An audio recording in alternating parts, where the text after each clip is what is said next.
चल बाद में बात करते हैं।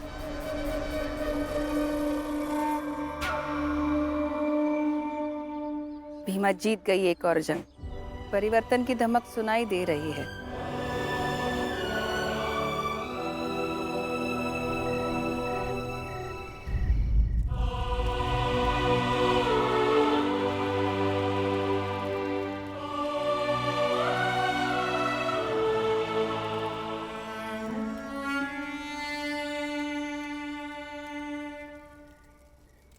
भीमा, तुम इतने दिनों बाद विद्यालय गई थी, सब कुछ याद था ना? कुछ भूली तो नहीं थी? माई, जब हम कुटिया में रहते थे ना, तो पढ़े हुए पाठ को मन में ही दोहराते थे, जमीन पर लिखकर दोहराते थे। मानते हैं कि अगुआ बनने से हमारी पढ़ाई का नुकसान हुआ, मगर उतना ही अनुभव हुआ, और वो अनुभव बहुत कीमती था। कहाँ अनुभव हुआ?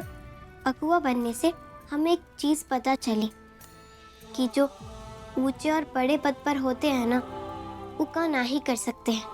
वो चाहे तो देश और समाज की किस्मत बदल सकते हैं, मगर हमारे यहाँ जो लोग हैं वो इस पद की गरिमा को शर्मिंदा कर रहे हैं। उनके अंदर ये इच्छा शक्ति है ही नहीं कि वो लोगों की भलाई कर सके।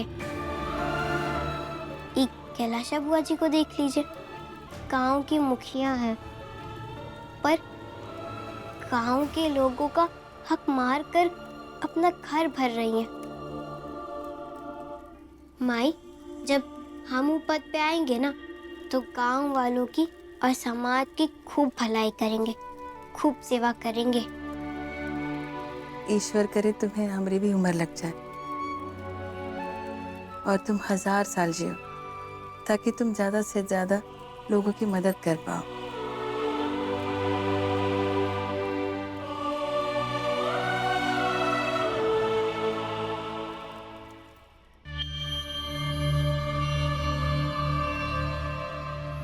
कुछ तो ऐसा करना पड़ेगा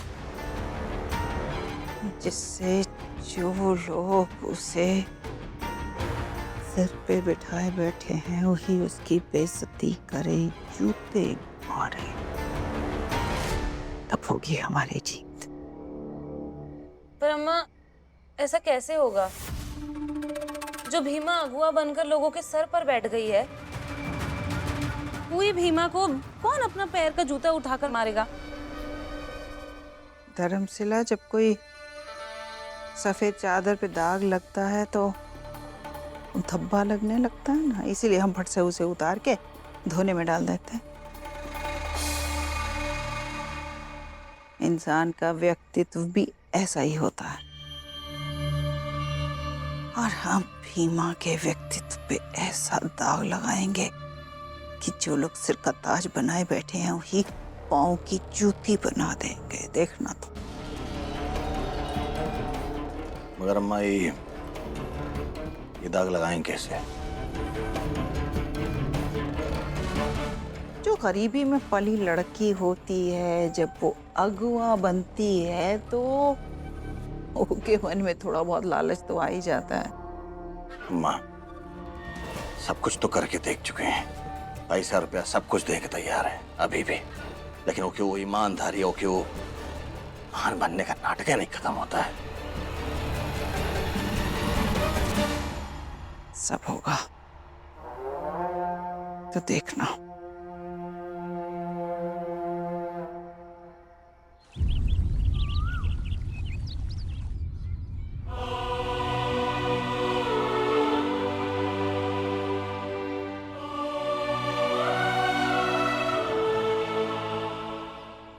अगुआ जी,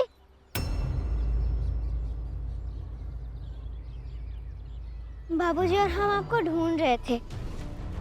कल हमारे दीदिया का रोका है, तो शादियों के गहने में आपका आशीर्वाद चाहिए। अच्छा, तो यही लिए आज विद्यालय नहीं आई? हाँ, तो आज की पढ़ाई का काम? आप गई थी ना विद्यालय, आपसे पढ़ लूंगी। नमस्ते अगवा जी। नमस्ते। तू इन्हें घर लाने की बजाय इनसे बातें करने लगी हैं? वो मिश्री बता रही थी कि चंदा का कल रोका है, तो वो कब ब्याह तय हो गया? हाँ, एक अच्छा रिश्ता मिल गया था तो सोचा ब्याह करवा के निपटारा कर ले। वैसे कल रोका है, चलिए ना, चंदा को भी आशीर्वाद दे दीजिएगा और गहनों को भी। माई बाबूजी के आशीर्वाद के बाद और कौन आशीर्वाद देता है? हमको चंदा से भी मिलना है। तुम दोनों जाओ, हम आते हैं। चलिए। बस्ता मुझे दे दीजिए।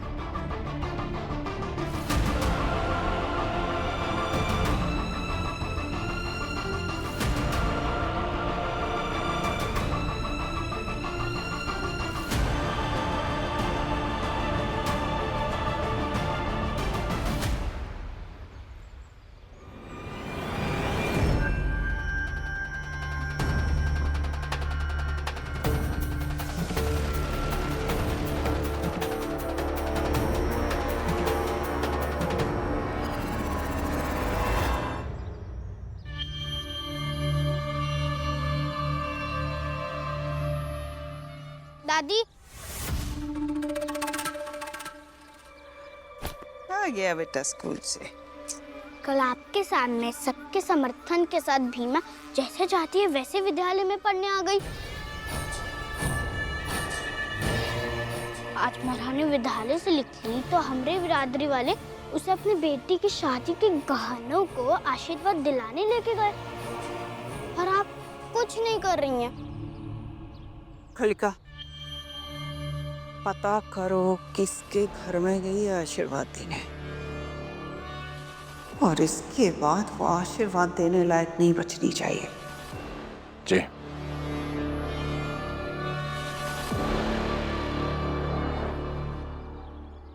वो दिन आ गए हैं कि भीमा आशीर्वाद देगी।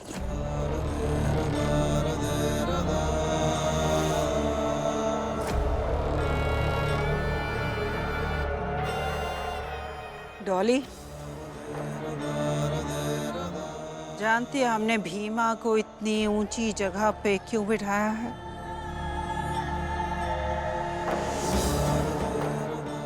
ताकि जब वो गिरे तो घायल नहीं,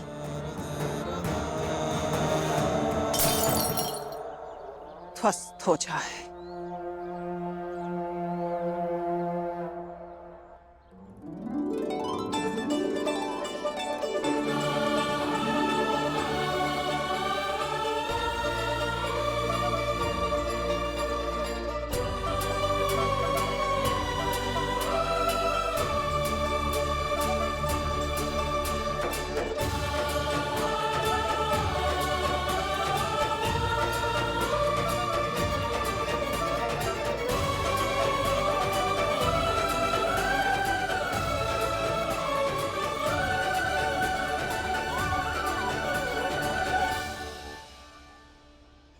बिटिया, अगवा जी के पांव छूकर आशीर्वाद ले लो, जाओ।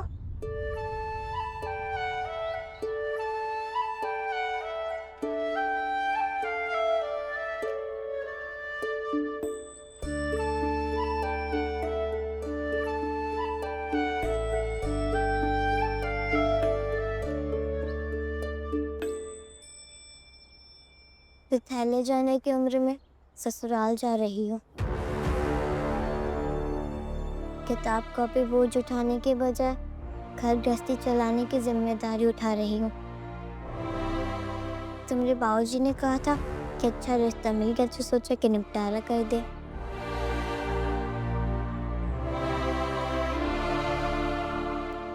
माफ कीजिए, हम आपके रंग में भंग डालने नहीं आए थे। हम बस चंदा से कुछ कहना चाहते थे। तुम एक लड़की हो, काम नहीं जिसका निपटारा कर दिया जाए।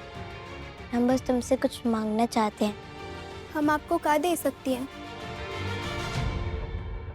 एक वादा करो चंदा कि जब तुम यहाँ से अपने ससुराल जाओगी तो यहाँ के संस्कार, आशीर्वाद और अपनी किताबें साथ लेके जाओगी। शिक्षित होके खुद से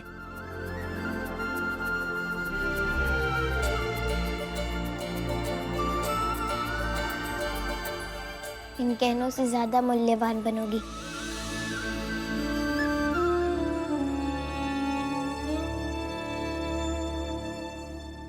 हम वादा करते हैं इन गहनों से ज्यादा मूल्यवान बनेंगे और हम अपनी किताबें अपने साथ ले जाएंगे।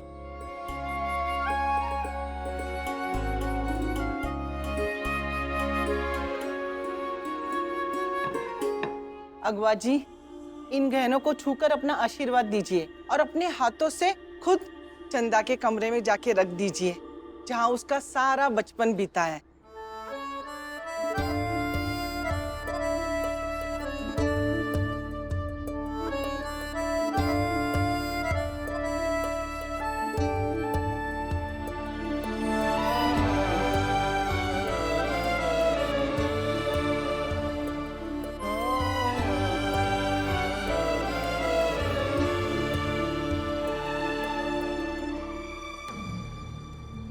धनिया, अरे आ जाएगी भीमा।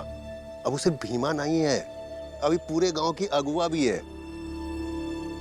पता नहीं, पर मगर मेरा जी बहुत घबरा रहा है। ऐसा लग रहा है मानो कुछ बुरा हो रहा हो। ऐसा मत बोल धनिया, अभी अभी हमारी बच्ची इतना कुछ से गुजरी है।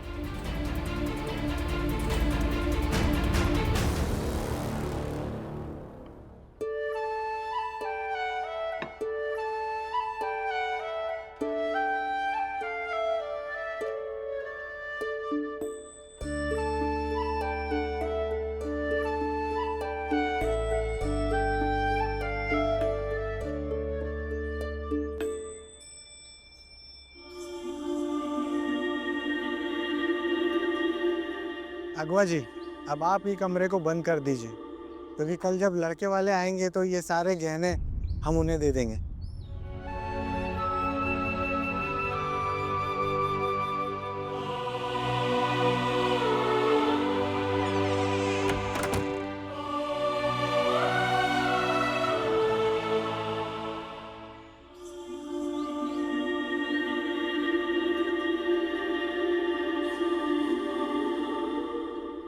अच्छा, हम चलते हैं।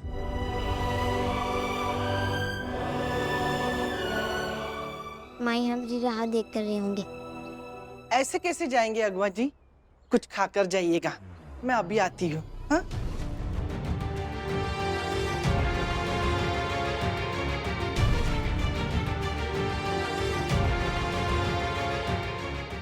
अगवा जी, आइए बैठिए और खाकर जाइए।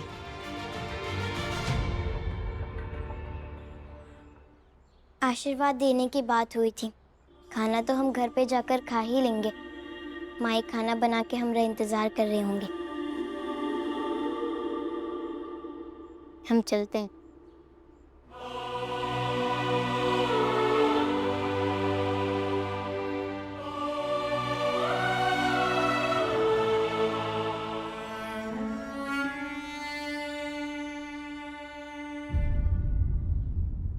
धन्यवाद।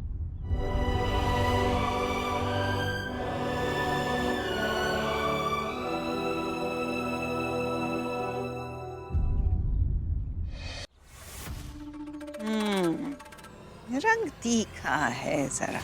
अच्छा ये देखिए। ये बुढ़ों वाली साड़ी हमें क्यों दिखा रहे हो? अच्छा ये दिखाओ। अब अम्मा कौन सी नई मुसीबत खड़ी करने वाली है भीमा के लिए? पता नहीं ऐसा क्या कर रही हैं जिसकी जश्न की तैयारी अभी से कर रही हैं, समझ नहीं आ रहा। बताओ, ऐसे भी बेटे होते हैं? अपनी माँ की खुशी बर्दाश्त नहीं होती। आप भी जानती हैं, ये अम्मा की खुशी से नहीं, भीमा पर आने वाली मुसीबत को लेकर परेशान है। अच्छा, अरे एक ही बात है दोनों। धर्मशिला जी अम्मा। ये बता साड़ी कैसी है? बहुत अच्छी अम्मा। है ना? हाँ। हाँ, यही पसंद आई हमारी बहू को भी। साड़ी देख रही हैं अम्मा? हाँ। कहाँ पहन के जाएंगे? चंदा के रोका में वो घर जो आज के पहले हर छोटे बड़े कामकाज में आपका बुलाता था आशीर्वाद देने के लिए, वो भीमा का बुलाया था आपकी जगह आशीर्वाद देने के लिए। कौन बोला है कि हम चंदा के रोका के लिए साड़ी ले रहे हैं? हम तो साड़ी ले रहे हैं कल जो भीमा के साथ होगा ना, वो वक्त पहनने का। अम्मा,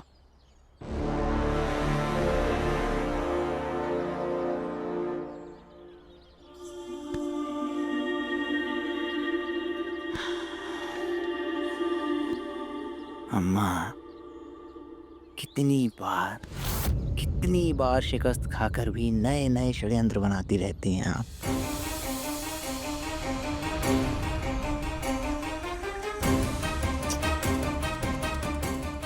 सच में आपको देखकर तरस आता है। खैर, अब जो ये जीत की उम्मीद से नया षड्यंत्र बनाने की कोशिश कर रही हैं आप, कहाँ थी? वो चंदा के बाबूजी चंदा के गहनों को आशीर्वाद दिलवाने गए थे ना, बस वहीं थोड़ी देर हो गई। और हम यहाँ परेशान हो रहे हैं। बाकी सब बच्चे विद्यालय से वापस आ गए, मगर तुम नहीं आई। और अगर जाना ही था तो घर आकर कुछ खाकर चली जाती ना। ब्याह का घर था, 10 तरह के पकवान बने होंगे, और वैसे भी अगुआ बनने के बाद एक अच्छा पकवान खाने का आदत तो लग ही गया होगा। और तुम्हें क्या लगता है कि घर आके तुम्हारा साग भात खाएगी?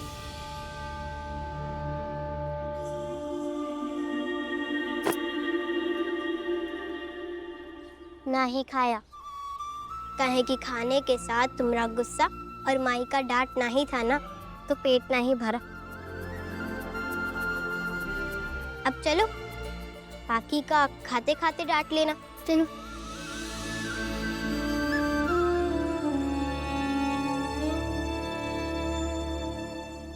मीरा, आओ।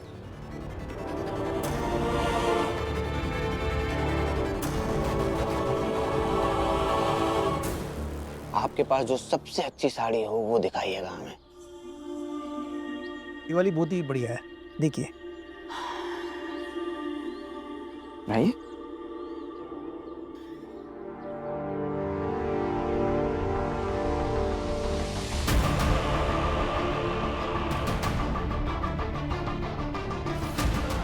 अम्मा, कल आप नई साड़ी नहीं पहन पाएंगी, लेकिन हाँ,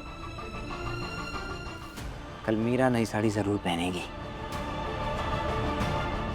देख लीजिएगा। चलो देखते हैं कल नई साड़ी कौन पहनता है।